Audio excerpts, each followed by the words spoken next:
Welcome to The Good Life. Thank you for stopping by. I'm Patrick Harney, a proud member of the MPods Network.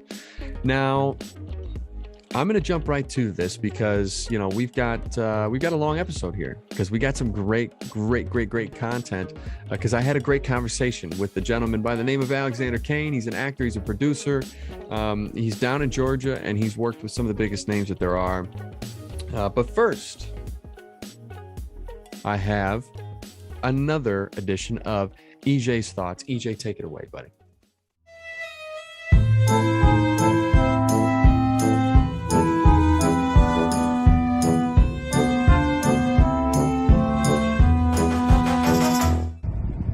Hello everyone, I'm EJ, and this is this week's EJ's Thoughts.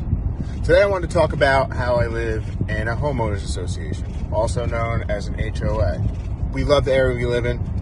Great neighborhood, great neighbors, kids everywhere running around having fun. It's beautiful. We live right next to a historic community where we can go shopping, and there's a couple bars. It's a very cool place to live. That being said, there's a couple of 30-year-old violations that people get for bullshit. One of them, which I just had received, is having a trailer in my driveway. Now, my driveway is about 130 feet long.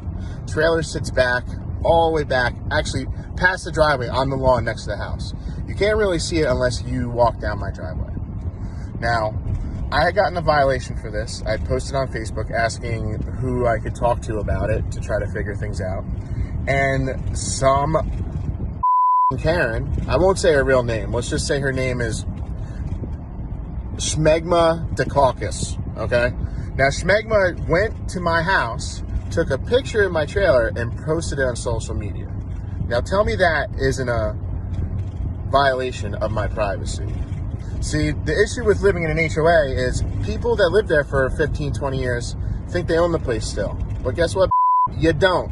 So I have a problem with Schmegma, and I'm going to every single meeting from now on, and I am going to shove it down her throat. Have a good one, guys. And Patrick, thanks for having me on. Love you.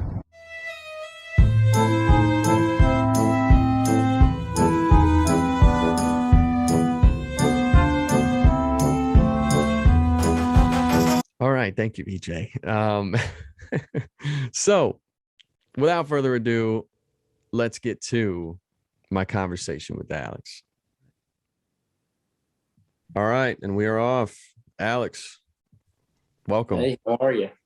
Doing all right, man. Thank you very much for being here. So you are an actor and a producer. I mean, you've worked with the likes of Bruce Willis, Frank Grillo, but most importantly, you are a father of 6.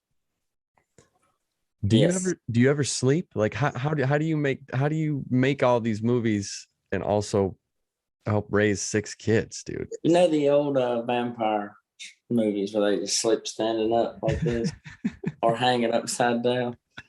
Sometimes I feel like I'm upside down when I'm not. So yeah, I don't know if I sleep. You'd have to, you got to poke me, see if I wake up. I don't know when I'm asleep or when I'm awake. I feel like I get, my life's very much off schedule. Meaning it's kind of, I don't raise children in a way. They don't have a very orthodox life. They have, sometimes that was a gigantic Maine Coon cat that just fell off of the table and made that racket. That's not me. Yeah, we have 3 animals also. So, and if you count me, I'm probably my wife's 7th kid. So, we went to California to visit one of our, my oldest son playing football a few weeks ago. And we've been off schedule ever since. It's been crazy. So everybody's going to bed at like 1:30 or 2. Sometimes I wake up in the morning at 6 or 7, and my youngest son, Fox, and my middle son, Fox, my middle daughter, Emmy, they're playing video games still when the sun comes up. So everybody's on a different sleep schedule in the house. Kids, are homeschooled right now. My wife does a really good job with that. But our twins are 11:30, 12. I was that way growing up too. There was no defined get in bed by 9 o'clock structure.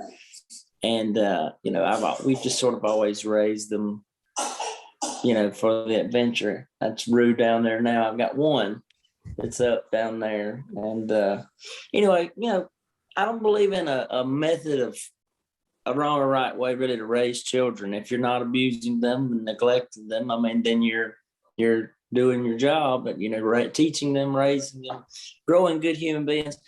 It it makes it really exciting to shoot a movie. I've been acting before, and had to stop and take a phone call to check. One of the kids needed something, and so it is interesting. I do find there's a lot of people in their 40s and 50s, even acting, that will say things to me.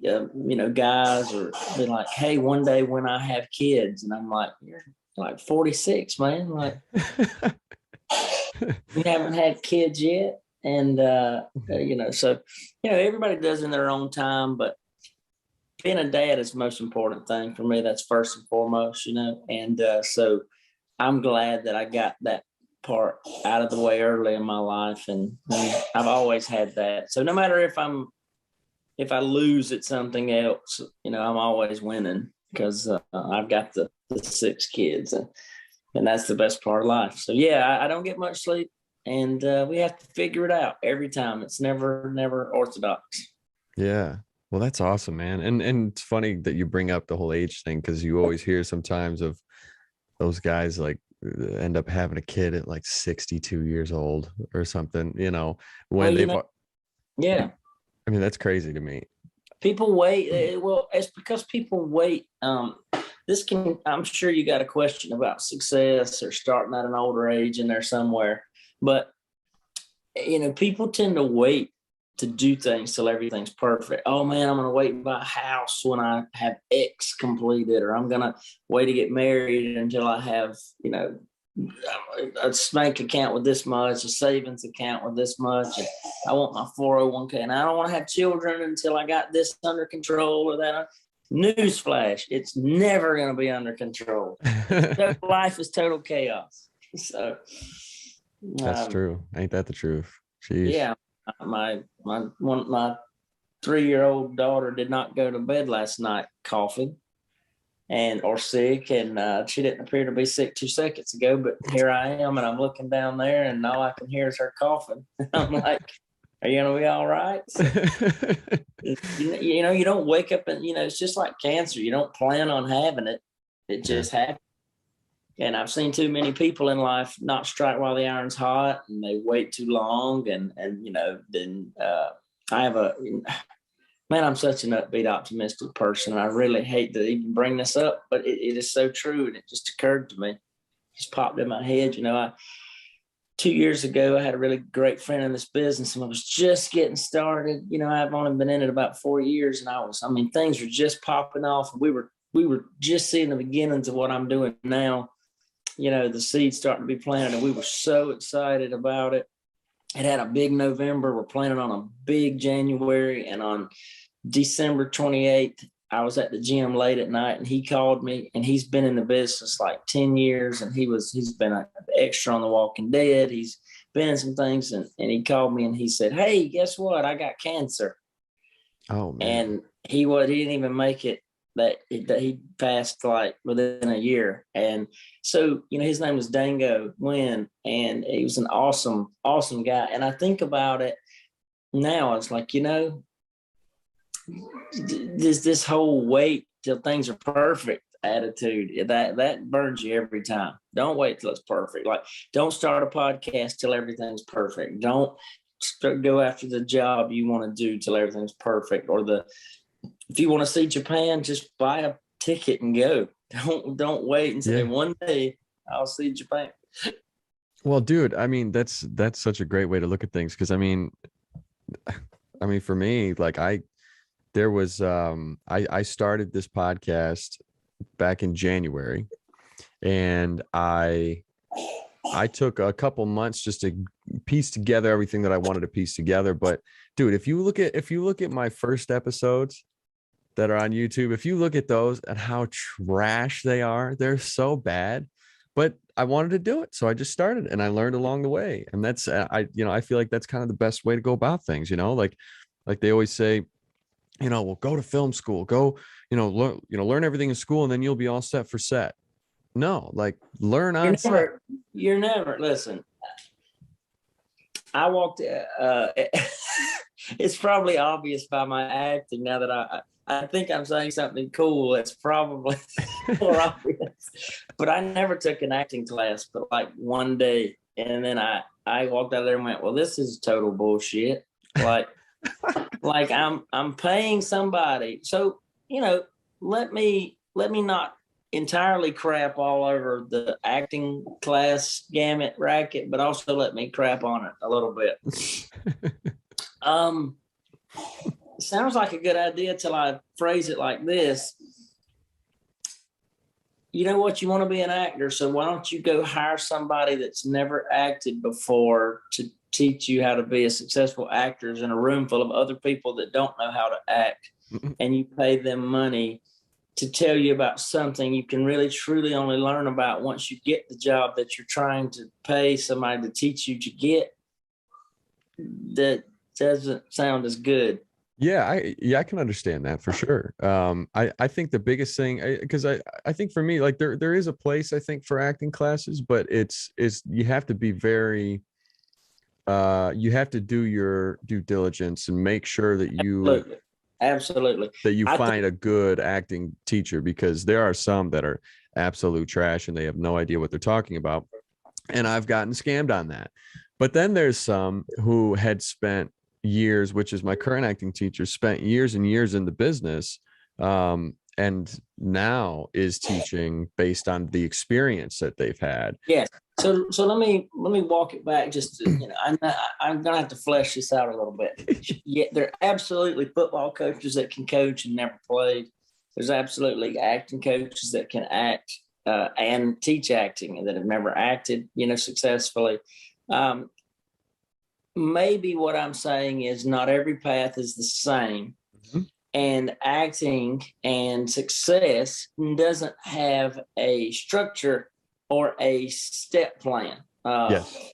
There is no A, get a headshot, B, go to acting class, C, guaranteed success, right?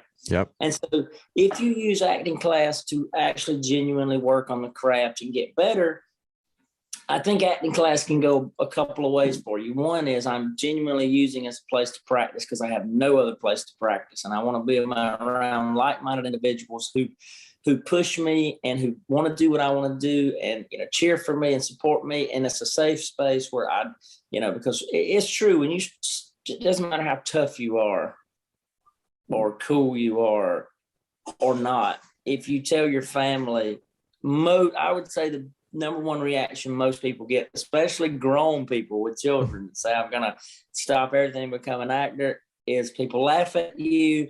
They make you feel guilty for not pursuing a normal path. I would say if you don't grow up in New York or LA where dreams are real and like alternative lifestyles are accepted, especially in small town rural America, the idea that you're going to go off and play foo-foo, fruity, wonderland, not real Fantasyland thing and make money at it is such a foreign concept that the automatic, I think, reaction of people is try to discourage you.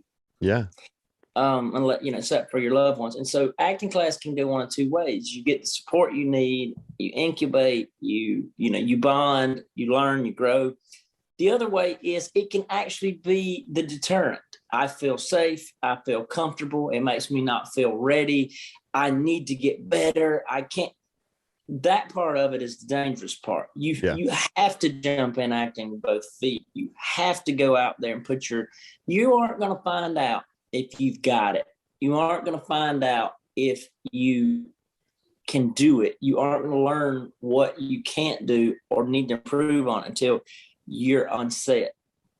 And I don't just mean on set with people on a commercial where everybody's had the same level of success. That first moment when you step in front of a actor or a person, a human being, is having the level of success that you want to have. Mm-hmm. You're now in a scene with that person. So you have no more excuses. You know what success looks like. You know exactly where you're hoping to go. You're seeing how they act off set. You're seeing how they act at Crafty. You're seeing how they act around people. You're seeing how they act before action. You're seeing how they act after cut, and you're seeing how they act in between. And I mean, act as a human being and act as a thespian, as a character. So in that moment, it becomes real. It's like, okay, I wanted to be a movie star. Now I've seen what it takes to be one. I've seen how they handle themselves, and I've got a real life sense of a person that lives that lifestyle.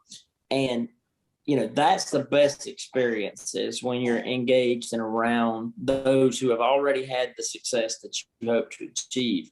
Kind of allows you to, you know, it's like a little barometer. Where am I at? Mm-hmm. And so for me, an actor getting on set in a feature film, if that's what you want to do with your career, is where you find out what's real and what's not. You know, there's high pressure. They've only got so much time. They don't have 1,000 takes. And you find out right then that it's like, okay, there's acting and then there's acting. Mm-hmm. Because, you know, you think everybody cares about your performance and about getting the performance right, but then you get on set with a few big movie stars and they give them 3 hours of coverage to get theirs perfect, and they turn to you and they go, you got like 2 takes, we got to go. And you get minimal coverage and you're like, what? And they're like, yeah, your whole cool scene, we're all going to have you shoot the guy and then come over here but and then get killed, and then you had this dramatic death. Yeah, now I'm just going to kill you right now. So just, and you're like, okay, how do you want me to die? And he's like, I don't care how you die. Like, just go. And you're like, yeah, but we had talked about this big thing. Then you're like, oh yeah, now just lay on the ground. You know what? Let's just have you lay on the ground already dead. You're like, we don't even need the lead up, you know, just, you know what? In fact, we don't even have to have you die now. Just have his character say, it's sad that Johnny got killed. And then it turns into, you know what? I don't think we need you today. Thank you very much for showing up. I don't think we even need your character in this movie at this point, you know? So, you know, and a lot of times I really don't think that, newsflash, and I'm sorry that this is reality, but I a lot of times don't even think with the smaller indies that are being made necessarily in what's more or less being the movies that are more or less being made for the producers and the distributors to make money, i.e. the action straight to DVD stuff. For those that aren't passionate, aren't making films that they really want to make, you know, and aren't passionate about, and they're more or less we call a money grab, you know. I know a lot of us actors, we still go in there trying to make a great movie. And it's really hard to wrap your mind around the idea that they might cut your entire performance out of the movie, just even though it's super relevant. And you could have done your best Oscar-winning performance, you still may end up not even being in the movie. Yeah. You know, I mean, it's possible. I mean, I've had a director work with me for 2 days on a scene before because he thought it was pivotal. And then the editors and the people above him, he didn't even get final cut, and they just cut me entirely out of the movie. Jeez. Because they wanted more scenes with the star. Yeah. I was witness to a great performance by a great actor named Chris Cleveland, one of the, if not the best, one of the best actors I've ever been around. Amazing guy. And he just absolutely showed the A-lister, you know, the door. I mean, Chris just ate his grits, and it wasn't a competitive thing. It's not. There's a healthy competitiveness to acting, I think. Sometimes you want to steal the scene, you want to give the best performance, not at the expense of the film, where you're chewing the scenery and stealing the moment, where it's about you. But if your elevated performance elevates everybody else, everybody should be trying to, you know, go there. But in this particular scene, it was, I mean, Chris stole the show. And then it really didn't make it into it didn't come off that way in the movie at all, because while he's acting, they kind of left the coverage on the star because they want as much face time as possible. Right. And so That's why I say acting class doesn't really teach you what it's going to be like on a film set. True. Very, very true, man. Very true. Yeah, I definitely agree with that point. There's no, you don't know until you know. You know what I mean? Like it's one of those things. It was funny because I remember when I first started out getting into film, because I started in musical theater, and I did that. I'd done that for years, and I made the transition over into film. And I remember I got hired to be an extra in the movie Detroit because I wanted to see, okay, what does a professional film set run like, and what does it look like? Yeah, what's it feel like? I need to breathe the air on a set. Exactly. So I get there and I'm playing a soldier, and it was about the riots in Detroit back in, I think, the late 60s. And so I'm there, and they had said, you're going to need to get your hair cut and you like show up clean shaven. I'm like, all right, perfect. I'm gonna do whatever I need to do. Like, this will be great. Show up, and there's this guy who almost gets kicked off because he doesn't want to shave his beard. And they told him, they said, either you shave your beard or you're out. And he's like, fine. So he shaved his beard. And this dude's just complaining the whole time. I mean, he's complaining about how long he's there. He's complaining about how little filming we had done compared to the time that we were there. There's a lot of waiting around and blah, blah, blah. And I told him, I said, dude, like, you're on a Catherine Bigelow film set. Like, she is an Oscar winning director. Like, do not complain. Right. So we get into this scene, and we're all supposed to be standing in the police station, as the rioters are being brought in. And we're just kind of being there in case, anything goes crazy. Right. So we're supposed to stand still. Right. And this dude's standing there, and he just starts swaying as the scene's going on. First AD yells cut. He comes over and he said, hey, buddy, don't move. Stand still. Like, and we're in a line. I'm behind him. He's in front. And he goes, oh, sorry. Action. And he starts swaying again, and he starts moving. Like, he wasn't even conscious, really. He was just like nervous about the scene. So finally, he does this like 2 more times, and the first AD comes over. He goes, stop fucking moving. Yep. You're done. Either you move again or you're out. And he was like, okay, all right. So yells action. He starts to sway again. And I had like my gun in my hand, and I just went bang. I like swatted him in the back. I said, don't you move, man. In the movie, I kid you not. And he tried telling the actor, because we were supposed to follow one of the actors out. He tried telling the actor, hey, I know there's a lot going on, but could you like slow up, because we're getting cut off by people, and like, so could you slow up so that way we can get right behind you? And the actor was like, I mean, I'll do what I can, but I'm leading. So you just adjust to me, buddy. Yeah. And so he was doing all that.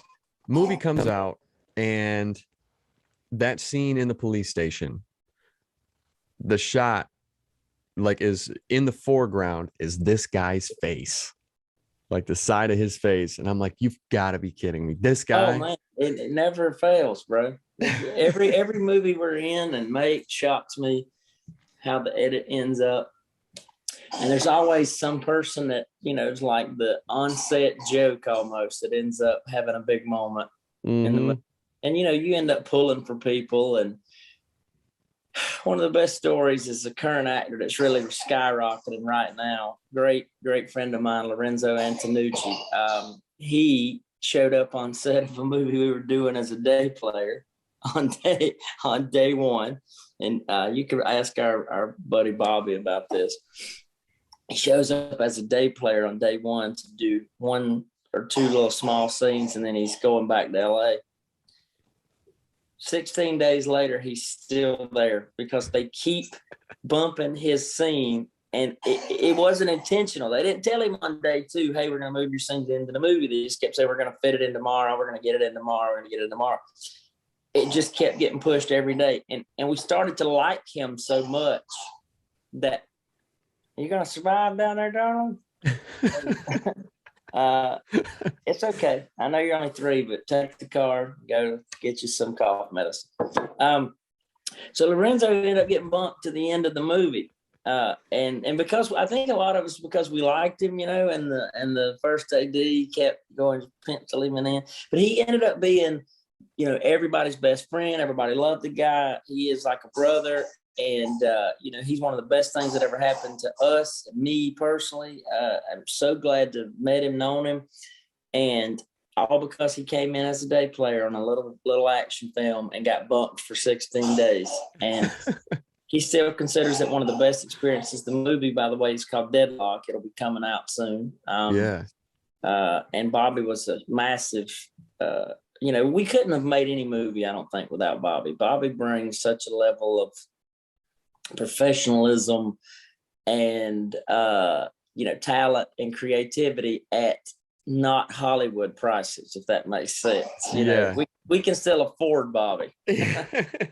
Yeah, no, Bobby, who you're speaking of, Bobby Lanen, who I know I've talked about a few times before, having worked with him, and and I know you guys work with him quite often as well. And he was the one that introduced me to you, and yeah, man, he is a powerhouse. He really is. He's creative, and he wants to make what's important is I'm surrounded by, and I try to always surround myself with people that I listen, I didn't get into this for the money. I come from an oil business background. I grew up dirt poor.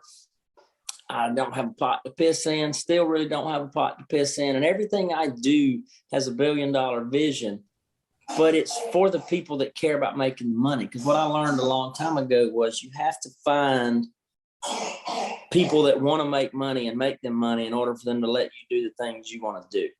So we have to make distributors money. We have to make producers money. We have to make actors money. Everybody has to make money around us, even if we don't make any money, in order to get to play in the movies. And, obviously we're going to do just fine. I've created a great company with Mike Donovan, my brother, partner, and Mike Vernon Davis, NFL Hall of Famer, is my partner as well. And we created an amazing company. We're going to do very big things, I'm sure we'll get into. Mm-hmm. But, right now, one of the things, biggest resources is like Bobby, he just wants to make great movies, and you need to surround yourself with people that care about making great movies. I don't like the business word to movie business. I just like the movie side. Business is the necessary evil. Yeah. Samuel Jackson, L. Jackson's got a great quote about agents, and it says, the reason why we have to have agents is because we do this shit for free. Yes, exactly. And it's true, we would. And I do it for free. Yes. It's the funny part is a lot of times it does end up being free. But yeah, Bob, you got to have a circle of people that, that understand it and get it. And this kind of ties back to what we're talking about and can move us forward. Being on a set like that one, you don't know till you know, and you don't know if you got it till they say action. And I think a lot of people find out, I'm not as ready as an actor as I thought, or I'm not as good as I thought, or when they say action. Of course, you also got the other actor. I didn't come off good, and it's everybody else's fault. They edited me wrong. They didn't direct me properly. I had bad notes. The character wasn't good. The dialogue sucked. The DP didn't shoot me right. I mean, actors, it's amazing, isn't it? They love it so much. They love it so much.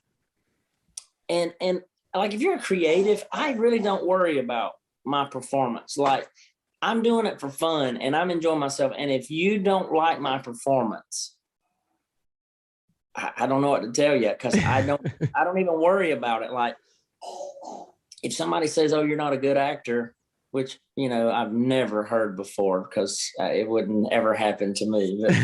But, no, seriously, my son clowns on me being the worst actor ever. And I just don't worry about the performance, because there's very little that you can control, but besides what you can do. I'm saying there is a real thing about how you're edited. That is true. You can be edited, because I try to tell actors this that have never really acted in a movie before. I go, let me explain this to you. You have to be perfect on every take. And the reason why the non-movie star, has to be perfect on every take, everyone should be trying to be perfect. But the reason why we have to be perfect is because if you're in a scene with another actor, the one that they care about, the actor that they care about, and he has his best take on your worst take, that's the cut that's going in the movie. Yep. So you kind of nail it every time. You can't, let's just say Harrison Ford and you are in a film and he's on his 39th take because he's just terrible. Well, you don't get to just on the 39th take be like, I'm tired, I'm aggravated. So I'm just going to be like, yeah, whatever. Okay. Nope. Yeah, do my line, blah, blah, blah, and let's go. Because that's the take they're going to use. Yeah. You have to be the actor that's wanting to get to the next level has got to be the guy on point. Yes. Now, everyone should be on point, but I'm not one of those actors that talk about the craft and drive people crazy, pretending that everything's going to be perfect. The reality is sad reality for a lot of people is going to be the actor that you believe in, that you think is amazing. You're probably going to get to set to work with that person for the first time and go, I love you so much, Mr. or Mrs. And they're probably going to very much give you the impression that they're just doing this movie for the money. Like they just have to be here for a few days and then they're going on to do the things they want to do. And that's just a sad reality. You know, not everybody shows up to a feature film still living the dream and enjoying it. You know, a lot of it now is just, how do I navigate through today for them?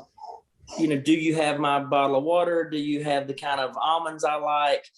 How much longer do I have to be here before I go back to whatever it is I'm doing? And it's always refreshing to meet actors that still have the fire for it. Yeah. You know, but I think a lot of actors come out of acting class and it's all about something different in their mind than what actually it is when I get there. Well, and that's the thing, is that's why I like, because there's been some acting classes that I've taken that they don't want you to work while you're in class, which blows my mind. Thankfully, the one that I'm in, they say no, like if you're missing class because you're working, like that's the goal. Good for you. That's the point. That's exactly what you should be doing. And if your acting teacher's pushing you not to work, I would say get you a different acting teacher. 100%. And it's interesting to me that you say, like, there are some that, you know, they show up and basically give you the impression that they're just there for the money. And yes, I do understand that. And that sucks, because, like, to me, like, this is a blessing. Like, we get paid to play make believe, man. You know, agreed. Like, it's a blessing. It's a dream come true. It is magical. But you know, I chalk it up to being like all other human beings. You know, and things that happen. You get into a rhythm and a rut, and some of these people are on year 25, year 30 of being an actor or a movie star, and they just they haven't surrounded themselves maybe with the right people, and so they are so removed from being just a normal average American that doesn't understand how great the job is to be able to be a performer, and entertain people for a living. But more often than not, I'm surprised by how many of them still give a shit and still care and still have fun. But I'll tell you this. One of the things that varies greatly is level of success attached to how serious you take the craft of acting. That doesn't necessarily correlate. Yeah. Some actors don't take it very serious at all. And I bet you and I could deep dive on this, because I believe there are two kinds of actors. There are actors that can become characters, and there are people that are marketable just as themselves. 100%. Oh, 100%. So Vince Vaughn that just makes money and has success being Vince Vaughn. Yeah. And he's great at it. And he shouldn't do anything else but be Vince Vaughn, because I want to buy Vince Vaughn all day. Right. Yes. And then there's Tom Hardy, who I don't know if the real Tom Hardy would even sell, because I don't even know if we know the real Tom Hardy. Right. Dude, that's a great point. That's a great point. So, I think your Vince Vaughn's and your Bruce Willis's and your Mark Wahlberg, and to some degree, even Matthew McConaughey, they just sort of are a brand unto themselves. And then, not to say that they can't act at all. Yeah. Acting is acting. You're successfully doing it, buddy. You're best of the best. Yeah. But you're the best of the best at being you. Yes. And I sort of put myself in that category. I don't think I'm necessarily even a good actor, but I'm the fucking best at being me. And Yeah. there ain't nobody. And I try to stick to listen, there's very few people in Hollywood at all, even McConaughey, that has my accent. I have a very unique Southern accent, even amongst Southern people. Mm-hmm. And so I was told to, and I'm going to give you the floor to talk about that point about playing yourself or playing a character, because I was told, and this can continue to, let's stay on that track of like acting class for actors that are just starting out, is I was told, you got to lose the accent. You're not 6'2", you're not a leading man type, this, that, and other. You got to do this, you got to do that. All these you got to do's.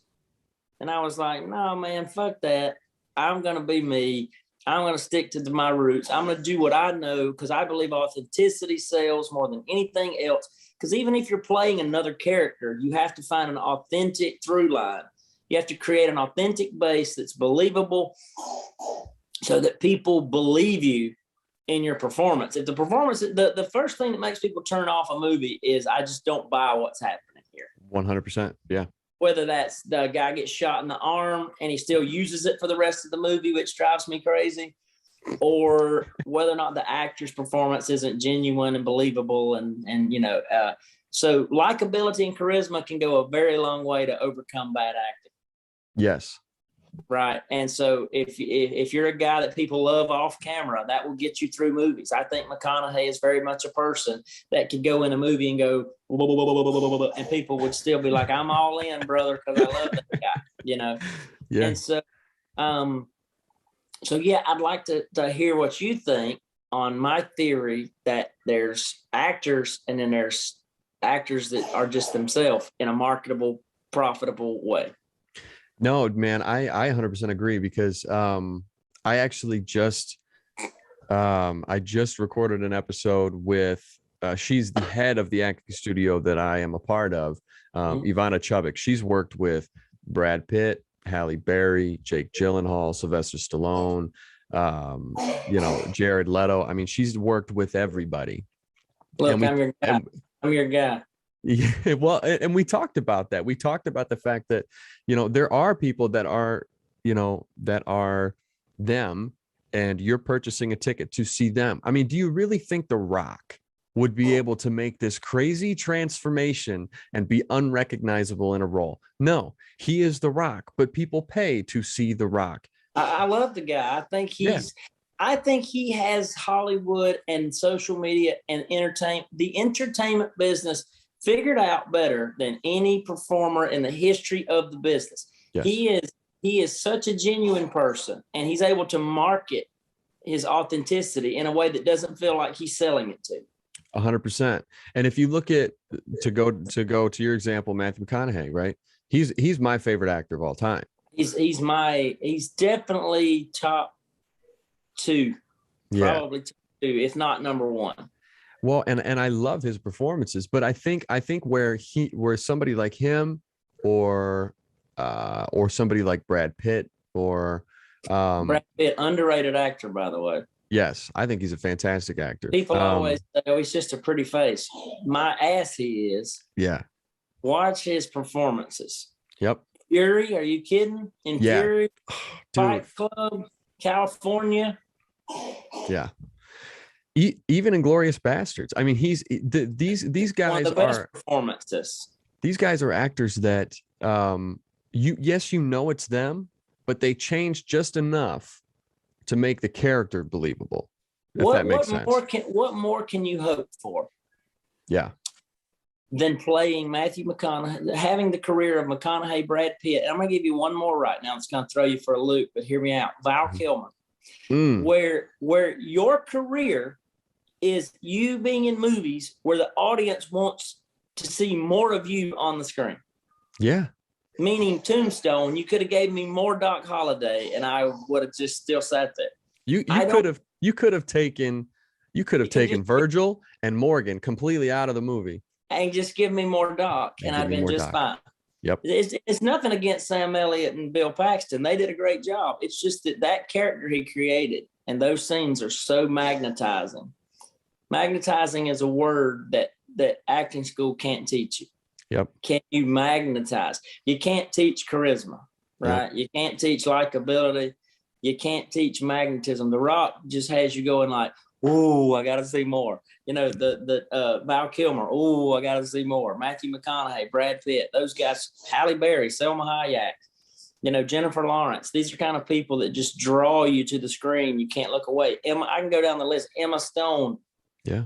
Viggo Mortensen, Tom Hardy. Walton Goggins is a favorite of mine. Yes. Ben Foster, Timothy Oliphant. You know. Denzel Washington. What is his name? Orlando. Bloom? It's just not Orlando. Just talking about him last night. Older man, black actor, bald headed. Plays the cop in Gone in 60 Seconds. I cannot think of his name. It just evaporated from my mind. I was about to. A real memorable guy, huh? No. You know, he is though, man. He's amazing voice, amazing face, and I cannot believe I forgot his name. I've been talking about him for weeks to people. It'd be like if I forgot James Gandolfini right now. So all right, anyway, you said he's in Gone in 60 Seconds. Yeah. Look at it. The minute you say it, I'm gonna kick myself. Because now I'm really curious. Gone in 60 Seconds.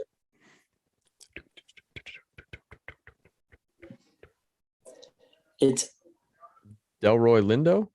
Delroy Lindo. Yes, Delroy Lindo. Yes, he's a great actor. He was great in Sahara. Did you ever see that movie? Yes, and Steve Zahn's underrated, by the way.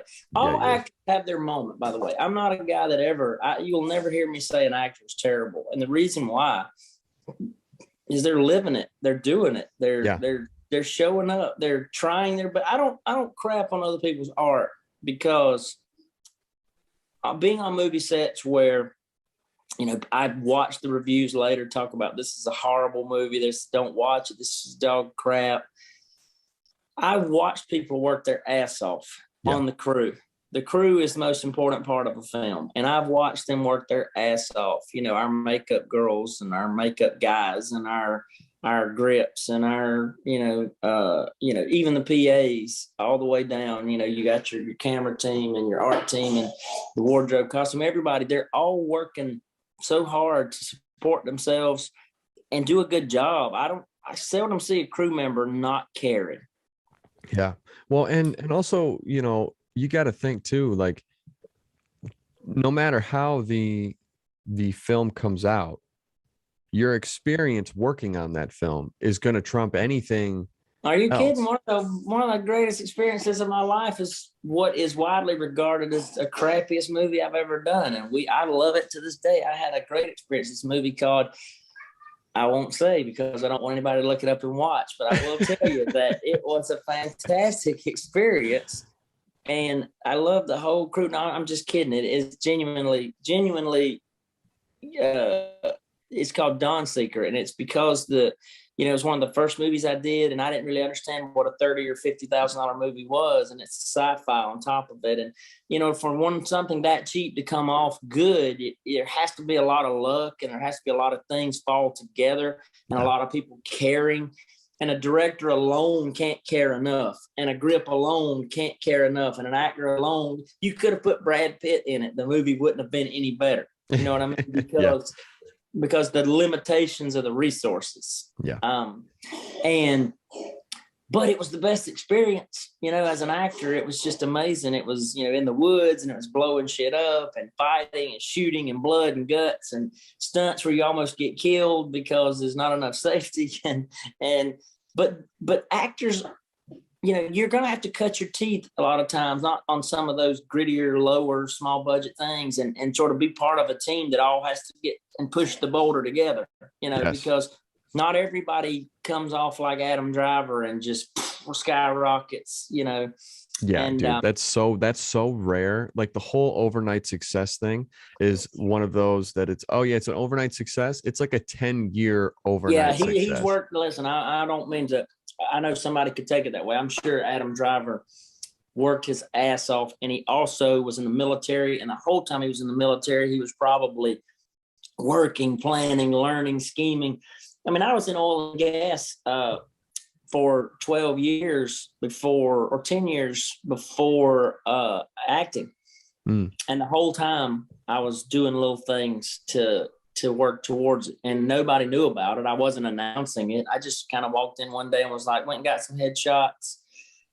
I'm going to start acting. And by the way, like, dude, I just got to say your headshots are sick, by the way. Well, I owe all of that to Daniel Shippey, the greatest photographer in the history of the planet. No, and I'm not overplaying that. He really is fantastic. I recommend any actor on the planet going to him.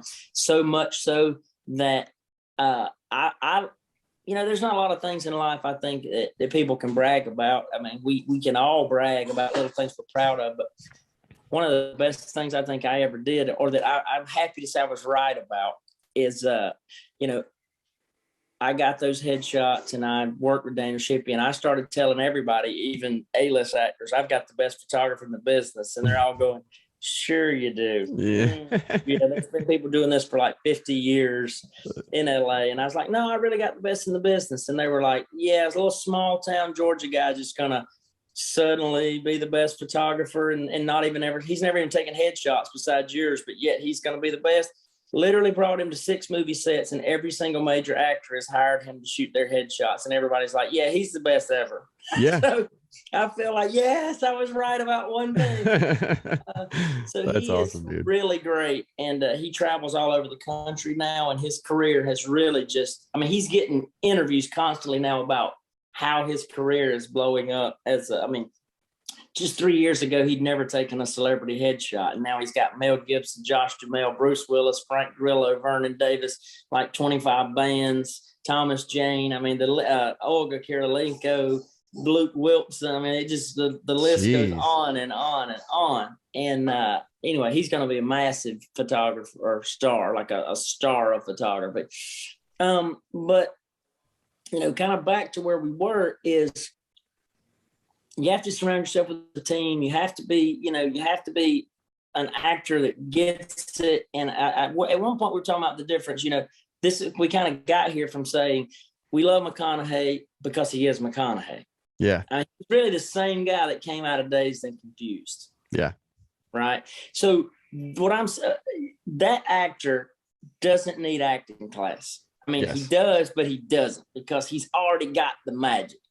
Yeah. Because he's got a look, he's got an accent. So what I wanted to talk about briefly was to let anybody that's watching this that thinks they're going to have some success or wakes up wanting to be an actor, there's going to be some variables, some things, some intangibles you can't.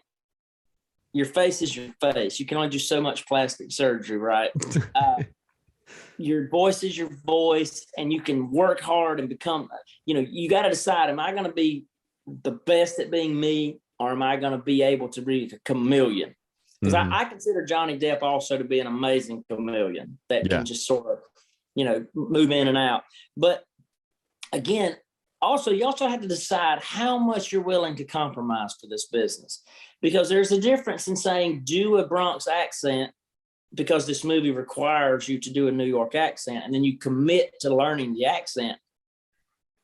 Or you say, you know, there's certain levels of sacrifice or commitment I think are negative to my career. Like, I wouldn't say putting on a New York accent for a movie is a sacrifice or a commitment or a compromise.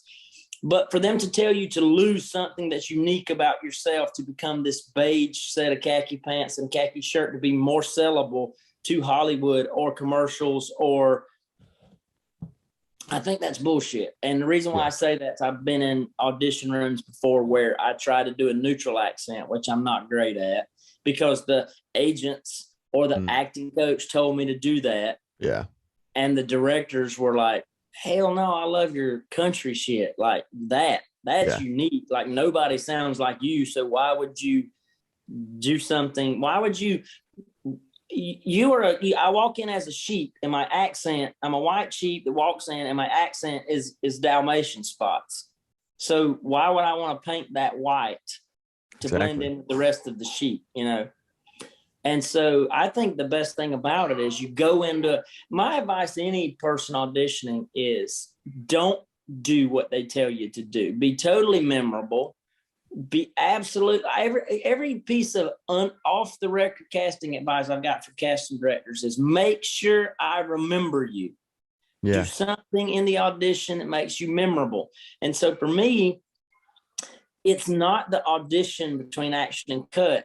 I focus on trying to make them, trying to come across.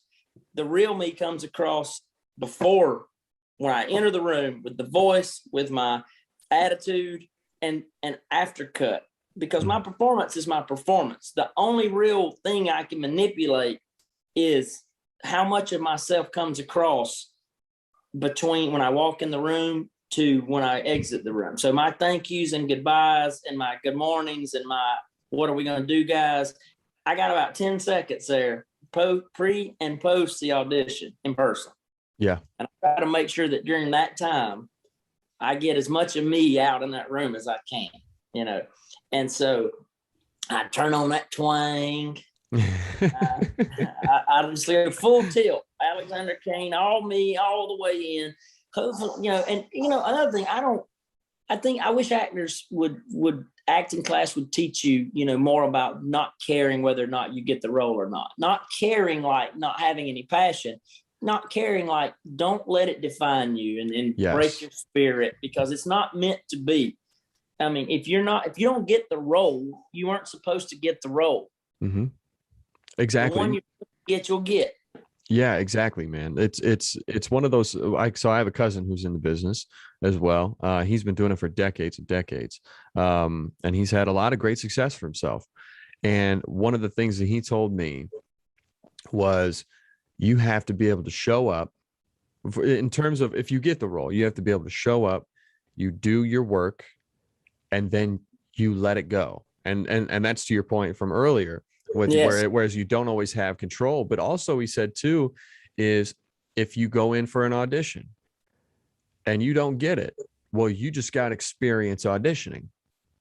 That's it. What you take from it.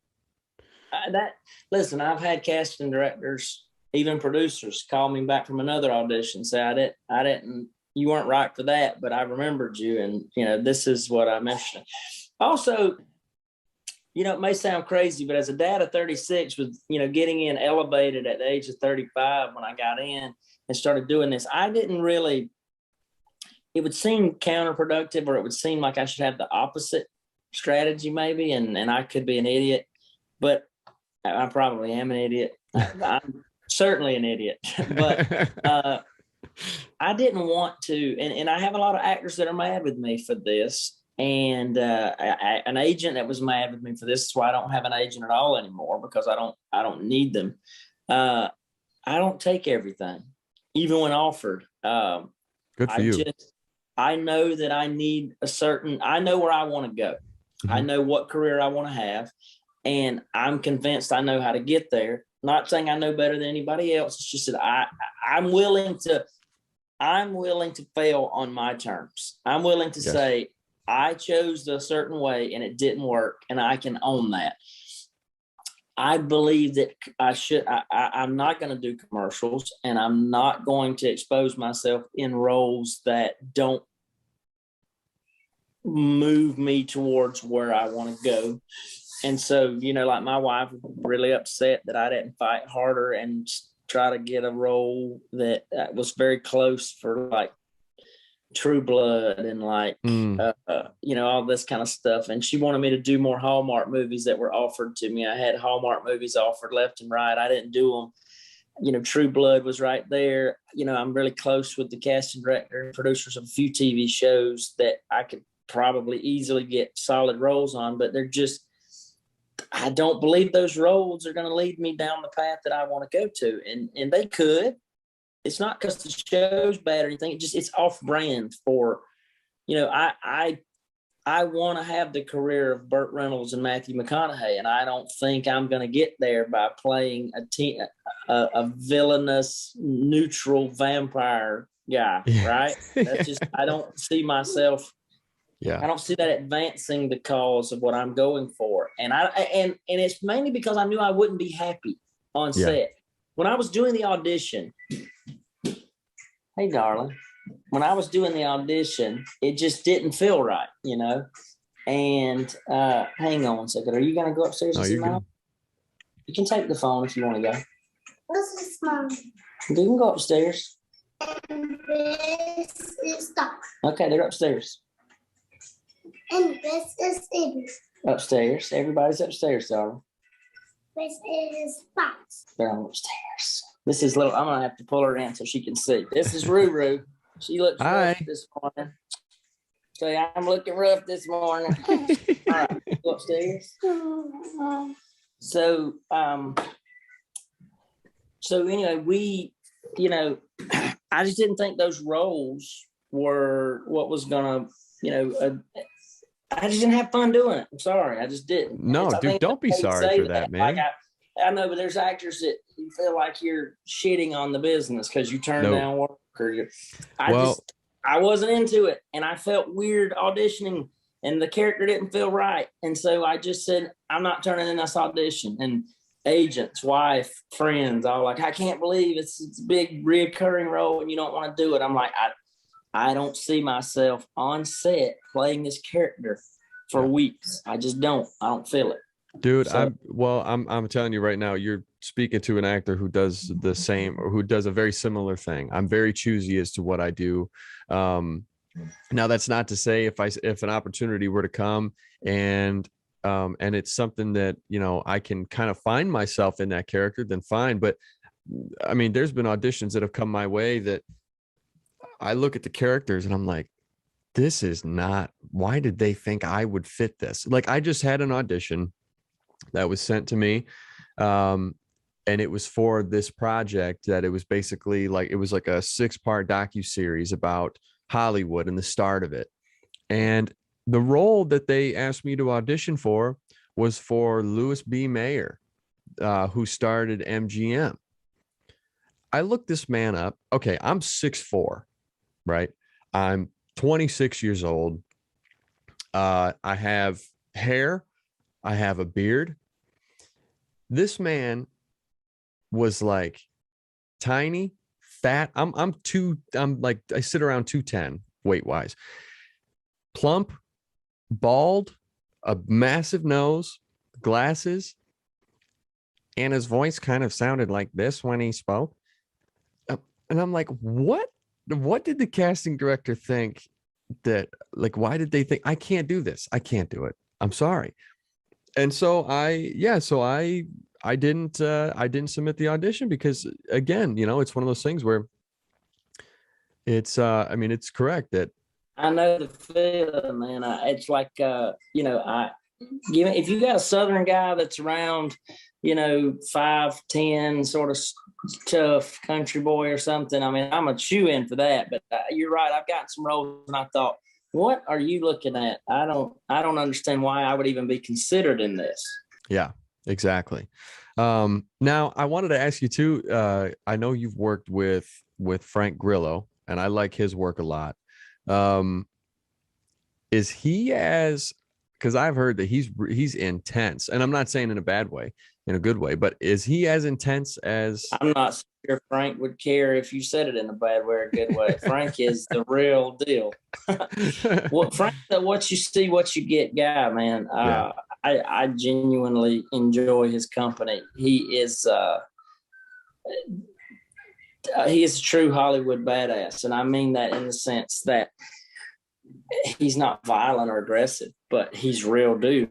and he's a real boxer. He's real tough. And he's the kind of guy that, like, not opposed to doing his own stunts, not opposed to, being firm when need to be firm. Frank's gonna say what's on his mind, and he's gonna do what he's gonna do, and he supremely. I cannot tell you how committed he is to not just being a tough guy on camera, but acting. Frank came to set every day with a notebook full of script notes, would give suggestions on every piece of dialogue. He is a consummate professional in terms of when he's on set, he is talking about what we can do in these scenes and with the script and in this scenario to make the movie better. Why this doesn't make sense, why that doesn't make sense, why we got to do this, why we got to do that. He will fight for it. He will argue for it. He will yell over it if it's necessary. We're not going to make a piece of garbage here. That's Frank. And you got to respect that. Yeah. He taught me so much on set from watching him work. He's very intimate with the script and with the process, and he knows what's bullshit and what's not. He's got a good smeller on him, boy. He can pick up, what's going on real quick, and he didn't mince words. So yeah, I would say Mel Gibson and Grillo are sort of one and the same, in that they are very intense. It's about doing good work now, doing it the right way, questioning why we're doing anything that doesn't make the movie better or isn't a good thing to do that's quality. They know their script, they know the story, they know where we're going today, where we're going tomorrow, where we're going in the next 10 minutes with the story. They've got suggestions and they expect to be heard. And you don't blow Frank off and say, oh, we're just doing it because we're doing it. Yeah. He'll hit you real quick with, it has to make sense. It can't be a non sequitur. There has to be logic. There has to be story. There has to be cause. And so he challenges he told me personally something I'll take with me, a great piece of advice. And he said, you got to make sure that a movie set is safe, physically safe. You got to make sure that it's intellectually safe. You even have to make sure that it's creatively safe. Yeah.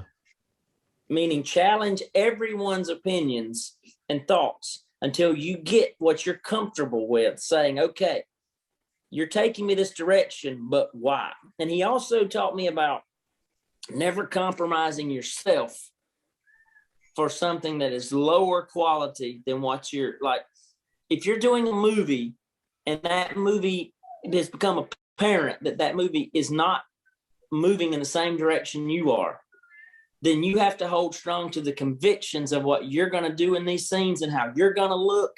You can't allow a temporary situation to have a permanent impact on your career, if that makes sense. That makes a lot of sense. I love that. And so I've had a lot of private conversations with Frank about that. Well, about Frank's a guy who'll talk about anything from boxing to marriage. He's got an opinion on everything. He could give a great podcast because he's a true blue collar Hollywood guy that I would love to have him on. Are you kidding me? It'd be great to pick his brain. He's a blue collar Hollywood guy.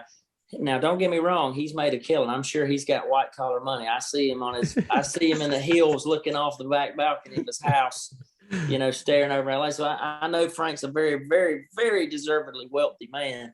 I'm sure, but he's real in his authenticity, I think, in terms of, who he believes he is and feels he is, seems to come off. I mean, if you describe Frank to me or anybody that I've ever come across that has seen his movies and it's like, oh, that Grillo guy, he's like this. They've pretty much described him exactly how he is. You got to think he's 56 years old and he's about as ripped and shredded as any human being that exists. That man is lean and mean. And he's committed to it. And if you watch him boxing and doing MMA and different, even I don't know, I've seen him do a lot of jiu-jitsu, but I know he puts in all the work so much that The Rock acknowledges it often on social media. Yeah. So, when you got The Rock talking about your grind, that's a place we all want to be, I think. Yes, it is. So let's talk about some stuff that you've got going on here. I know you mentioned the movie Deadlock, Yeah. which I saw the trailer for.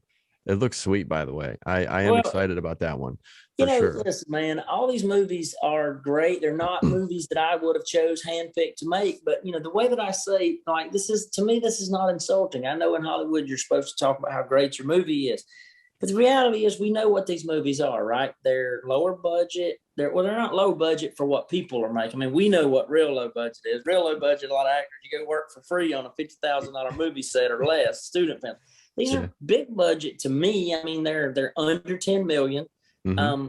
So by Hollywood standards, I guess it's lower budget, but That's we small, know we're giving a finite amount of resources to work with in a small window of time.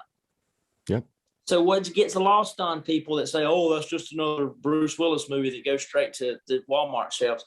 We put blood, sweat, and tears and everything we've got into, okay, it's like saying,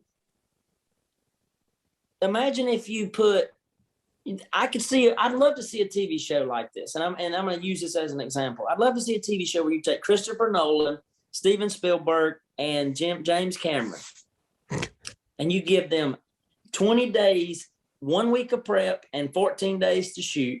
And you give them an actor like Bruce Willis or Mel Gibson, and you give them $3 to $5 million and a crew, and you tell them this is all you got, and here's the script, and you got to go make a movie. And I want to see what they pull off in that amount of time, because I'm not saying we're on their level.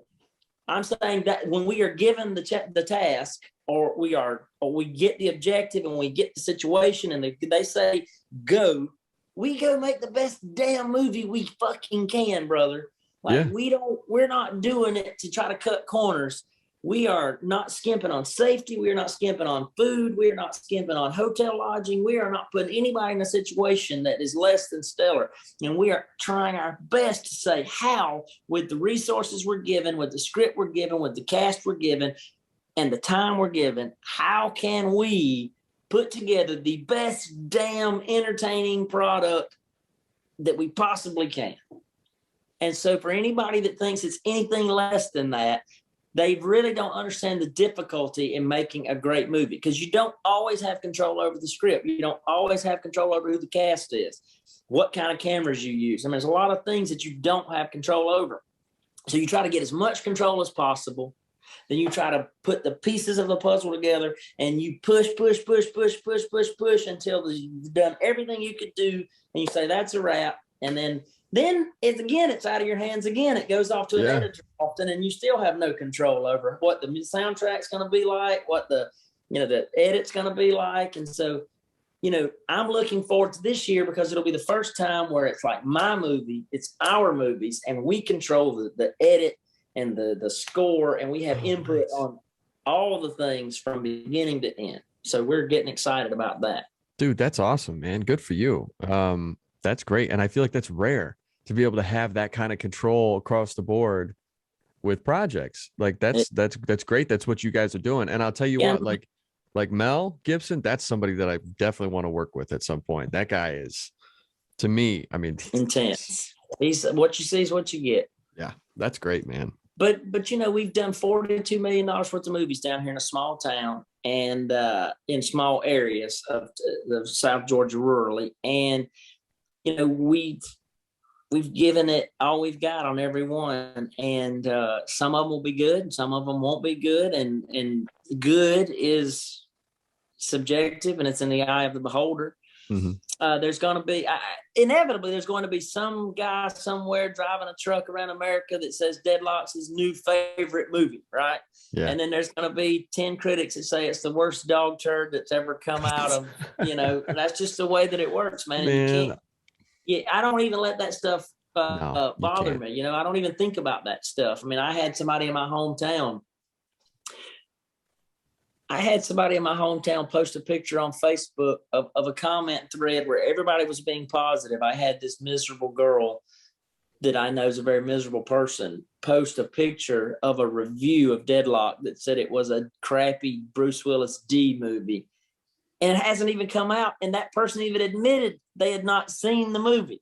Oh, geez. Yeah, that's why I So could give how two is it shits about possible critics. to give a review, right? Like, and then what's funny is Frank Grillo's not in the movie, but Frank Grillo saw the review and out of the blue, for no reason, completely shocking to me, screenshotted it and put it on Instagram and said, "Fuck this guy." Look at the way, like, this guy's reviewing a movie he hasn't even seen and calling one of the greatest movie stars of our generation like a washed up, no good has been. And Frank's like, it's 2-bit hacks like this that live in their mama's fucking basement that put bullshit out about movies they haven't even seen. Oh yeah, Frank. So he's like, Damn. if you know, Frank's attitude is very much like, if you got a problem with it, come see me. You know? Yeah. Dude, that's great, man. You know, that's Frank stepping up for his old buddy Bruce and saying, like, dude, you know, the motherfucker's making millions of dollars acting, and he's doing what he can do with the situation he's given, and we're all trying to, and everybody, again, everybody down to the local extras that are showing up are putting all they got into these movies. Mm-hmm. You know, I can't vouch for every person on set. Maybe the movie star's not giving it all he's got. Maybe he is. I don't know. Maybe that's all he's got today. Yeah. But I know everybody else is busting their ass because we don't put together a crew that don't give every damn thing they got. And we take all the necessary steps from prep, you know, till it wraps on all levels. And we're proud of the and we have so much damn fun. Like it is a blast. And so, you know, it's just hard for me to, the ugly side of the business is people just randomly shit all over effort, hard work, and art. But I love it because that's part of it. I love the fact that gave us so much press, and it drew so much attention to the film. And in this business, it's kind of like I tell people, you know, I live in a small town, so I do as much as I get. Like 99% of the people just love it and support it, you know, and support me. And I couldn't ask for a better place than Fitzgerald, Georgia, to have grown up, and Fitzgerald, Georgia, to support me as a whole.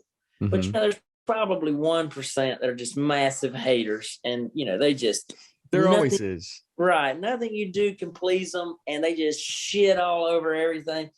And I always tell them, thank you for the press, because I live in a business where all press is essentially good press, because we live in a business where the more you are seen, the more money you make.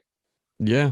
And also too, I think it's one of those things where it's like a lot of those people, a lot of those haters that come trying to, you know, just take a shit on your projects.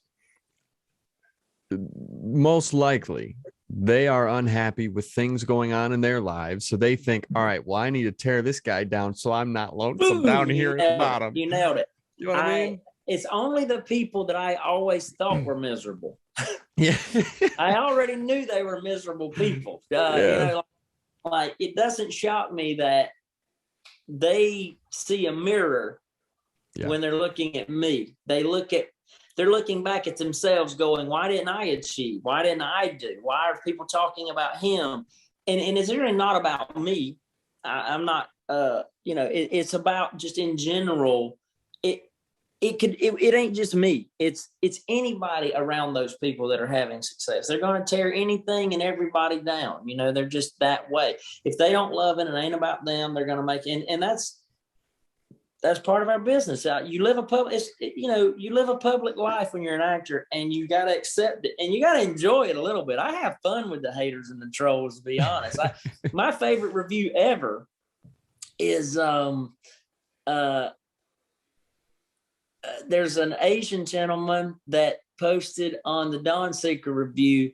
I don't know who Alexander Kane is, and his acting is not too bad, but his accent is the worst fake Southern accent I've ever heard in my life.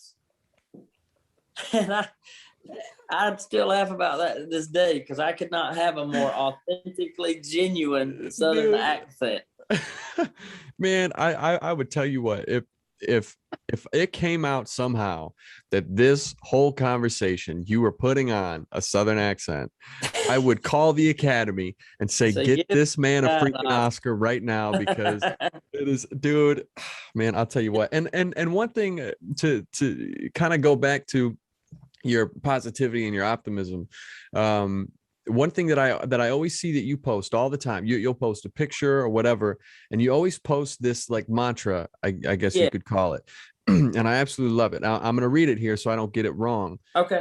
Yeah. I've done it for about 10 years now, but last few months I stopped just briefly because an old Christian lady at a ball game heard me yell, "That's bullshit," to a referee at a high school football game. I just want to tell you this anecdote really very quickly. "That's bullshit." Yelled it, out, and she came on there and posted. She had been a supporter of mine for years, but from a distance, I don't really know her. And she posted, "If only he lived by the words that he says. I heard him and his wife at the ball game, and they were so profane." And I was like, see how fast people will turn on you just like that? Like, I don't say in that thing that I'm perfect. Yeah. That's not the point of it, lady. I'm saying every day I try my best. Like, I don't know what to tell you. So go ahead. Let's read it. Yeah. So you always put, "I will greet each day with a smile and with love in my heart. I will treat others how I would like to be treated. I will be grateful. I will be kind. I will be selfless. I will persist until I succeed. I will live each day as if it were my last. I will not hesitate, and I will concentrate my efforts on striking while the iron is hot." Yeah, it's an affirmation. You get up, I post it because I have to read it, and then I post it. And what I do it for is, if you see me during the day and I'm an asshole, I can't say I don't know better, because I just said this morning I wasn't going to do that. And it holds you accountable. It holds myself accountable, and I can never make the excuse on any day that I'm not going to try my best, because I literally said this morning, I got up, made the effort to post it publicly. I'm going to try it. But, there is a time where I think, man, my wife is the one who's been pushing this a lot lately, where like my days on accessibility to me on social media is drawing to an end. Meaning, like, I on Facebook as a private person, I've about reached the point where it's like, I've about reached the point locally where it's like, yeah, we get it. There's almost no support anymore locally, and in terms of like, just there's no reason for people to engage me anymore, whether it's to like, everybody knows my life now, right? And so I'm just using it to promote the things that we do for the most part, and to stay in touch with some people. But it is getting to the point where the supporters are still there, but they're not. There's a lot, again, 99% of those people I feel like I love, they love me back, and everyone is so positive and upbeat, but they're never as loud as the squeaky wheel haters. Yeah. So for my wife, local social media has gotten to where all we're hearing from is the haters, because the supporters have your back. They don't feel like they have to get up every day and fight for you. They're like, "Hey man, I buy your movies. I like you." They don't call you every day to tell you that, but your haters wake up every day to say, "You suck." Yeah. I woke up today. I just want to remind you, you suck, and I'm fixated on it. Yep. And what always kills me about social media is how it's like a badge of honor when people say, "I'm going to unfriend you." Yeah. Like, go ahead. Wow. But what happens when I see you in person? Then what? Yeah. But, they're all nice in person. Yeah. Always. They're all nice in person. And for the most part, I live a very blessed life and wonderful life. Everybody's so nice. Honestly, even the haters are nice, I think. I think, like you said, it's more just like I'm bored and I want to shit on something today. Yeah. And so I'm going to go look up that guy that I can't stand. But that's another thing that we should acknowledge is you really do gain new family when you start making movies, man. The crew and the cast are like brothers and sisters. And there is an element of employee-employer relationship to some degree. And, I try to get over that hurdle because it's a team. You're making something together. And it is a very difficult, stressful situation that I like to try to remove as much stress as possible from. And I try to be the upbeat, optimistic person all the time. As I say in the mantra, which, by the way, if you want to know, it's mostly crafted from a book that I read called Greatest Salesman in the World, which Matthew McConaughey also credits as being one of his books that started his success. It's a very difficult book to read, though. It makes you want to stop. It wants you to stop and like read the same 10 pages for 30 days. And it's just very insanely difficult to do. But, if you get up every day and say, I'm going to be the best human being, it's not just for the movie business and it's not for shows. If you get up every day, I believe this since I was little. You certainly aren't going to be able to do something if you don't believe you can do it and say you can do it. Yes. And my dear buddy, Terry Short, and close friend, Billy Jack Harlow, always talk about how I say things that a lot of people find crazy. And meaning like I make big proclamations. I'm going to do this. I'm going to do that. Even when I don't know if I can or not, or even if it's not been brought up. And it's because I feel like it puts me at a certain level of like backing me in a corner where I have no choice but to do it because I've proclaimed it. And now I'll look like a fool if I don't do it. Yeah. The sad thing is I don't care whether or not I look like a fool, but it does help give me fuel to say, well, I've said this, so now I've got to do it. And one of those things was a year and a half before I even knew of the Bruce Willis movie that Kane, I stood in front of a room of 25 locals who I was trying to convince to support the movie business and did say, I will have Bruce Willis and Mel Gibson in Fitzgerald, Georgia, and around this area shooting movies right here in a matter of time. And there was no concept of me ever getting to the point I'm at now. There was no path from there to here at that time. I just knew I would figure it out. And I don't know why those two names popped in my head. But for whatever reason, those are the first two major movie stars I got here, and it worked out beautifully. So, I just consider it to be God. I consider it to be Jesus that helped me get there. And I do believe that in life, it's kind of like prayer. A lot of people will say, well, I prayed for this or I prayed for that. Yeah, well, I don't know that God just gives you things, but I do know this. And it's a lesson I learned from my grandmother. God will provide the fish, but you have to dig up the worms, and then and catch the crickets and make the fishing pole, and you go to the pond, and then he'll provide the fish, but you got to put in the effort. Yes, you do. And so I get really aggravated with my side of the people around me in my Christian faith that I just pray and God's going to give it to me. No, you got to work for it. He will, So we get into that side of life, and it's like with acting. I'm sorry, I saw Judd Apatow, I think, in a movie. It was in what's the James Franco, the Disaster Artist. When he goes to the table and he's like, I'm going to do this scene for you, and he's like, I want it worse than anybody, and the character, Judd Apatow says, that's not enough. It's not enough. And I always say, you've never done enough. My wife gets frustrated with me because she always says, you're never satisfied. I'm not. I'm content. Yeah. I'm not satisfied. Yep. I am always going to want more. I could have always done it better or done it different. Doesn't have to mean I'm doing it better, but I'm going to take two. I'm going to do it different. May not be better. Better's an eye of the beholder.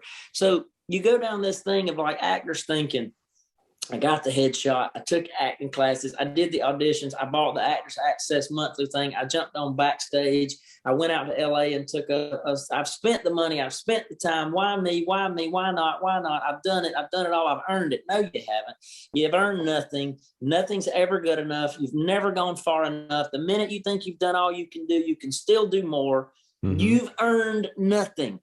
You only get what you take and what you fight for. And there's actors that have spent hundreds of thousands of dollars and tried this business for 30 years, and they still no farther along than getting job to job to job that they're getting auditions for. I chose something entirely differently. I said, I'm going to produce movies, and I'm going to put myself in the damn roles because I'm not going to wait on a casting director or a director to choose my fate for me. Not going to do it. Good for you, man. Damn. I don't think actors should sit around and wait. If you're sitting around and waiting, get some friends together and go shoot an Oscar-winning short film. You know, it's not hard to shoot an Oscar-winning short film. Mhm. I mean, some of the ones that have won the Oscars have been like less than $10,000. Go back and look at how Walton Goggins and Ray McKinnon sort of got their start. 2004, I believe, they won the Oscar for a short film called The Accountant. It's a 37-minute long short film, and it's an amazing little piece of cinema. It's hilarious. Walton Goggins certainly came off as Walton Goggins and delivered the kind of character that he knew he was going to be delivering for the rest of his life. Mm-hmm. Ray McKinnon did the same thing. And to give you an example, an Oscar-winning short film, you're holding an Oscar, you still got an Oscar. It don't matter if it's a short film or Titanic, you got an Oscar for some level of work that you did. And there's 3 actors in that movie, and Ray McKinnon and Walton Goggins were not the best actor in that movie. There was another guy who stole the show, and he's never been in anything else. Wow. So really, he's never been anything else. Maybe it's 2 or 3 small things, but those guys went on to be known worldwide and great actors. And that guy, I've never seen him anything else. And I've looked him up. He's barely been in anything. And literally, he was the best part of the thing. Wow. The short film, The Accountant. I recommend looking it up. It's called The Accountant. Yeah. But I mean, look at what Bobby Landon just did. He went out and made a movie called Good Thief. The movie's been sold now. They worked their butt off on it. And you know, you don't have to have $20 million to shoot a movie. You don't even have to have $20 million to shoot a great movie. I'm in that movie, actually. Well, we'll see how the edit comes out, but yeah. There you go. Because and it was funny because he had called me, because I mean I've played cops before, and now because I've grown out my hair more and I've got more of a beard, I'm getting offered different types of roles. But at the time I had short hair and maybe some scruff, whatever. And he gave me a call. He said, "Hey man, for one, how you doing?" I said, "I'm good. How are you?" And he goes, "I'm good. I need a cop. It's a couple days work. It's paid. It's on Lance's new movie. You want to do it?" And I said, "Yeah, where and when? Like, there's no." That's it. There's no if I want to do it. Yeah, and he tried to give me a couple more details. I said, "No. Like, you don't have to sell. I'm in. You don't have to sell it." Called and said, "Hey." Yeah, yeah, exactly. And that's for me. He is. And I don't have a whole lot of people like that, but for him, he is one of those people that if he could give me a call and say, "Hey, I need you down in Georgia next week to film 2 days." Legitimate. Yep, I'm in. Or I need you in LA 2 days. Yep, I'm in. And because I know he's the type of person that if he calls you, he makes sure that you're taken care of, and he makes sure that he's putting you into something that's good. Got a big future, a great future in this business because his hustle and his commitment. I mean, maybe nobody's as busy and hustles as much as Bobby. Yeah. And also a funny story from Good Thief. I was we had gotten there and it was it was early in the morning. It was cold. And I remember I got there early and they were still setting up tents and everything and getting generators running and stuff. And I went to go get something from my car. And my keys were locked in my car. And I was oh, damn. And I was like, I'm like an hour and a half, 2 hours, like to get this towed would be like crazy expensive. And I went up to Bobby and I said, "Hey man," I said, "this may be a weird question, but you don't happen to know how to like break into a car or anything, right?" And he got, because it seems like he knows how to do everything. He goes, "Oh yeah, no, I've got a kit in my truck." Yep. So I was like, of course you do. Bobby's truck has everything in it. Which is a sick truck, by the way. One day we'll have an Oscar in it. But I mean, you could say to Bobby, you'd be like, in this next scene, we'd sure like to blow up a helicopter, but we're going to need a bazooka to do it. And he's like, "I got 2 of them in my truck." Right back. What kind of bazooka you want? Bobby's truck's like Mary Poppins' purse. Just stick hand down in and all kind of stuff comes out. Yeah, exactly. Bobby and I are, we're about the same size. I think he's a lot younger than me. But, he's tenacious. And I think that, I could see him and I think we'll be working together for a very long time because we have very similar goals, very similar drive. Yeah. He's not afraid of heights. I'm terrified of them. I have 6 children. He has none. So we do some trading. We trade a lot of different things. Yeah, it works out. It works out. That's funny, man. Well, hey, so before we wrap up the show, I want to get into a little segment called The Goods. And it's just a few rapid fire questions, just kind of pick your brain a little bit, and we'll kind of and we'll see where we land. All right. This is my favorite stuff. Random off the cuff stuff. That's my favorite.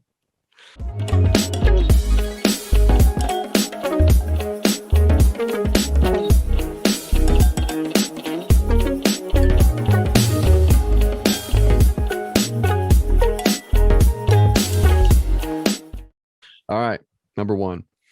Who's one actor that you would love if you had to retire after this project, that you would be happy working with and then being done forever? Who's one actor that you'd love to work with? Well, it just depends. Does it have to be alive or dead? Either or. I mean, preferably alive, because if they were dead, Okay. they'd be a little uncomfortable. I'll give you one of each. All-time actor. I think I'd want to work with Gene Hackman. Because that's all time, right? Yeah. But as much as I love Brad Pitt, as much as I love Matthew McConaughey, and as much as I love, some other actors, there's a few, I got to go Jim Carrey. I got to go Jim Carrey. So my short list would be Gene Hackman, Robin Williams, Jim Carrey, Burt Reynolds. That's a great list. That's a hell of a list. That would have been my dream, cast there. Yeah. Dustin Hoffman's close too now. Yeah, Dustin Hoffman is a phenomenal talent as well. Did you ever see the Meyerowitz Stories? I think it's called the Meyerowitz Stories on Netflix. I know I've come across it, but I've never watched it. Dustin Hoffman, Adam Sandler, Ben Stiller. Oh, that's got to be great. It's like a dark comedy, and it's so good. Toni Collette, I think, is in it. Did you see Royal Tenenbaums? No. The Royal Tenenbaums have Owen Wilson, Ben Stiller, Gene Hackman, Angelica Houston, Danny Glover, Luke Wilson, Gwyneth Paltrow. Wow. I'm gonna have to look that one up. That's a cast. Royal and it's a Tenenbaums. Wes Anderson film. You said it's a Wes Anderson film? Mm-hmm. I do like a good Wes Anderson film. Yep. So, I'm interested to see the French Dispatch that's coming out. That'll be good. Go back and watch the French Connection, and then watch the movie by Gene Hackman called The Conversation. Okay. Those are good. But when you're talking Gene Hackman, I mean, we got to just stop for a second and say Crimson Tide with Denzel Washington. Gene Hackman. Yes. I mean, that's one of the great movies. The Firm with Tom Cruise, Enemy of the State. Enemy of the State, Unforgiven. I mean, Hoosiers. I could go on. Hoosiers. Gene Hackman's, what hasn't he been amazing in, right? Yeah. He's the greatest villain of all time, to me. He just has a way of being scary as hell and intense. Yeah. One person that I would have loved to have worked with, and he's no longer acting anymore, is Jack Nicholson. Yeah, Jack Nicholson. I consider that grouping to be like Sean Connery, Gene Hackman, Jack Nicholson, De Niro. There's some guys in there like that. Like Sean Connery you transcend. Brad Pitt, to me, is a guy who has transcended being an actor to now he's an icon. Mm-hmm. Like Brad Pitt is an institution. Like he is the epitome of what like being sexy is. Like when you say, even like, when Shania Twain she's trying to look for a guy to say in that song, that don't impress me much from my younger days. She goes, yeah, you're attractive. And she's like, so what? So you're Brad Pitt. Brad Pitt is like the standard. Like, how would you like to be used as the standard by which beauty and gorgeous men are judged? You're like, well, he's not Brad Pitt. Yeah. I'll never forget I saw one actor get mad at another actor in an argument. and he yelled out in his face, "You think you're Brad Shit?" He said, "You think you're Brad Pitt, but you're just Brad Shit." And they were about to fight on set. It was one of my favorite quotes of all time. "You think you're Brad Pitt, but you're just Brad Shit." Damn. Yo, that's heavy. Yeah. But and just to think though, you know how much pressure that would be to be like the standard. You gotta maintain that. When we get off, look up Ryan Gosling, Brad Pitt present at the Oscars together and watch that moment. That is hilarious. When Gosling goes, "Well, I thought I was going to be, I thought I was going to be presenting alone. That's what I was told." But then, no, you go ahead. And Brad Pitt's like, no, I'm here for you. I'm here to support you. And he goes, yeah. There you go. Take the high road. Make me look like an asshole. Typical Brad. Yeah. And then he goes, "Well, can I at least announce the winner?" He's like, "There is no winner." He's like, "There's not even a winner? What is this?" It's like a Montessori, like what? Yeah, participation medal. But he's actually a very funny guy. Yeah. And he's a great actor. He's just way overlooked. Okay, so my number one then is Jim Carrey, because I think he's on another level of every actor. I don't know why he's not considered a better actor, like not just a comedian. The guy can do anything. I think it's because it's been overshadowed so much by his zaniness. He's so great at zany comedy that even his great acting is overshadowed by it. Yeah. I want to put him in a Western as the villain. I have this crazy Western with the most brutal villain ever, that he kills a little baby even. It's so psychotic and terrible. But Jim Carrey would be the best villain. It would be insane. There's people you could talk to about those sorts of thoughts, right? Terrible. But he would do it. He would be great. Yeah. Which, by the way, like a major influence, and I'm a huge fan of this person, a major influence on Jim Carrey was Jerry Lewis. Absolutely. Who's the actor you would work with? McConaughey, I will say, which one day I will work with Matthew McConaughey. Sure. Yes, you will. But if it couldn't be him, then it would be Jack or Jerry Lewis. If we went back to good choices, because Jerry was also a phenomenal actor. I would also work with Selma Hayek or Halle Berry for obvious reasons. I'm sure. Yeah. Jennifer Aniston would be nice, right? No, well, even my wife's like, if you could work with Selma Hayek, that would be nice. My wife's got a major girl crush on Jessica Alba. Okay. That's a good one too. All right. So if you weren't in the film industry, if you got to choose another profession, what would you choose? Because I know you're a big sports guy based on things that I've seen. Yeah, I'd probably, about. If I could, I'd probably coach football. I love football. I'd probably be an MMA fighter if I'd have started earlier. I love fighting, like the sport of it. And I really love football with a passion. I don't think I have much of a passion for other things. There's some things I'm good at. It would definitely be a sport, probably a football coach. I think I would really like to have been a head football coach at the high school and collegiate level, but it's just one of those things you got to get in the fraternity early. And, and I could go back now and coach, no doubt about it, but I'd have to start special teams coach, guy in the background, and then 10 years before you get to be a head coach. Just that process is so long. And I have more of a passion for movies and acting. Those are more things that are hobbies. And I believe the hobbies should be what you do for a living, because then you love what you do. Yeah. So, if I could do three things, it would be football coach, player coach, but obviously I'm too old to play. So fighting would have been one, MMA, and acting, producing. So. All right. I like that. Now my final question, and this is something I ask every guest that comes on, because I think it's always interesting to hear each person's perspective, and and maybe anybody that's listening can take whatever you have to say on what works for you, and maybe they can apply it to their own lives and it'll help them. How do you keep yourself centered and grounded? You're gonna ask a guy with 6 kids that question? That's the answer. Yeah. You know, I'm a normal guy. I think inside of every actor and legend, even great all-time greats at anything, there's a normal person that was grounded at one point, whether they end up being or not. So, you know, part of it is that I still live in a small town.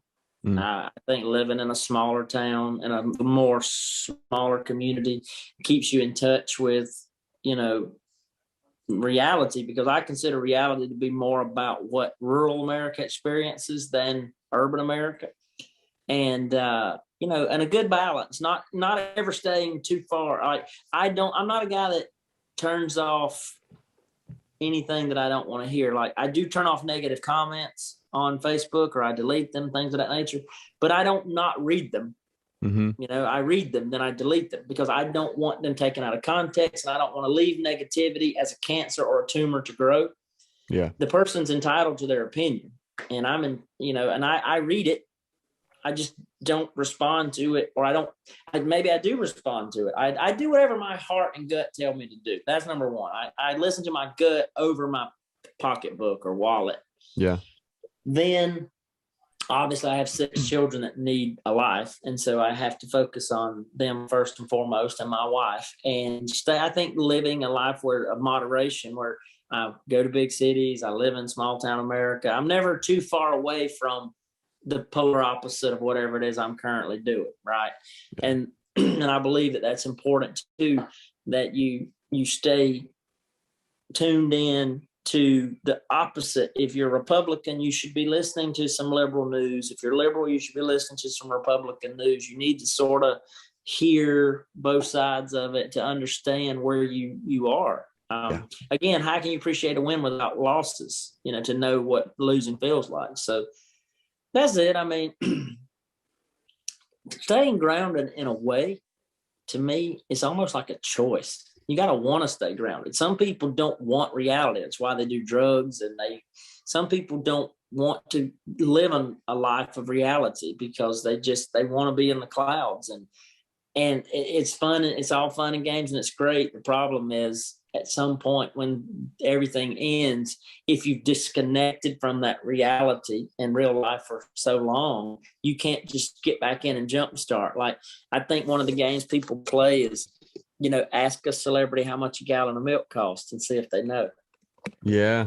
I mean, that's a good barometer, because if you aren't doing your own shopping, you're not really living the life other Americans are living. And I'm not saying it's a good thing or a bad thing. I mean, God bless the guy who's got $6 billion and never has to leave a yacht, or, you know, he never sees a normal human being.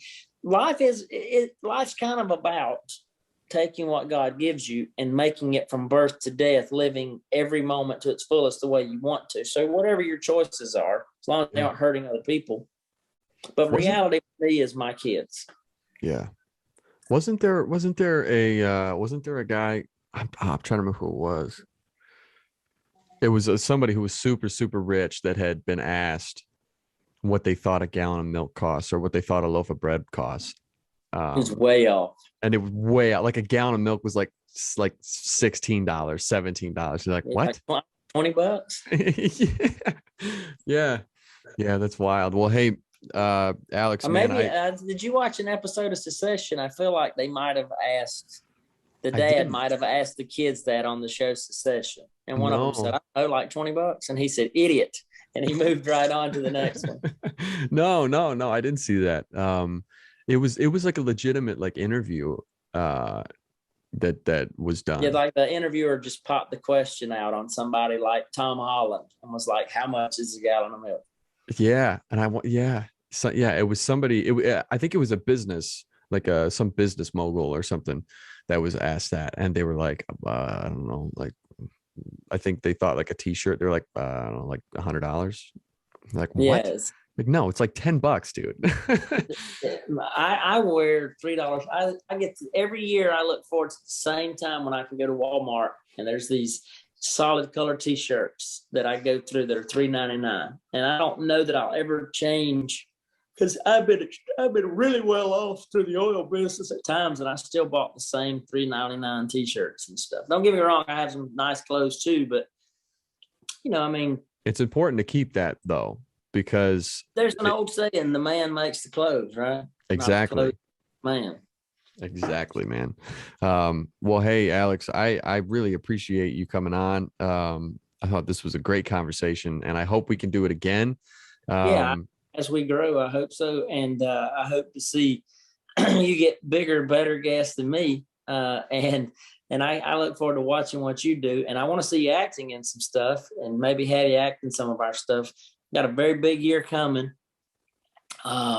We have one of the, we'll be remaking one of the greatest movies of all time, High Noon, which is Really? 4 awards. Yeah, I'll be co-producing and acting in that with, we've got offers out to some of the biggest stars in Hollywood right now that are very excited about coming on board. And this is big year, very exciting year. Wow. We'll be, not every day you get to remake a movie that won 4 Academy Awards and had Gary Cooper in it. So Yeah. Well, I'll tell you what, from everything I'm always seeing and from everything I've always heard from Bobby, you guys, your family, as you guys always call it, your family always looks like, hey, there you go.